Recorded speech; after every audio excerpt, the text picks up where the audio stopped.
প্রিয় বন্ধুরা, কিভাবে মুরগির রোগ নির্ণয় করবেন এবং ওষুধ দিবেন। আপনি যদি দেখেন যে কয়েকটি মুরগির নাক দিয়ে পানি বের হচ্ছে, গলায় গড়গড় শব্দ করতেছে, চুনা পায়খানা করতেছে এবং ঝিমাচ্ছে, তাহলে আপনি ডক্সিবেট দিবেন।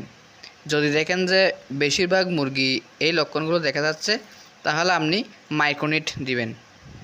এই ওষুধ দুটি মূলত ঠান্ডার ওষুধ। ওষুধ দেওয়ার নিয়ম: 1 গ্রাম 1 লিটার পানির সাথে মিশ্রণ করে মুরগিদেরকে খাওয়াতে হবে। এই ওষুধ দুটি যেহেতু অ্যান্টিবায়োটিক ওষুধ, তাহলে একদিন দিলে হবে না, টানা 3 দিন দিতে হবে। মুরগির পায়খানা থেকেও অনেক রোগ নির্ণয় করা যায়। আপনি যদি দেখেন যে মুরগির পায়খানায় রক্ত দেখা যাচ্ছে, তাহলে আপনি রেনাজুরিল দিবেন। মুরগির পা গাঁট বাঁকা হয়ে গেলে থায়াবিন দিবেন। আপনি যদি দেখেন যে মুরগির লোম সুন্দর হচ্ছে না, তাহলে আপনি জিঙ্ক দিবেন। আপনি যদি দেখেন যে মুরগি দেখতে বড় কিন্তু ওজন কম, তাহলে আপনি নিউক্সেলবেট দিবেন।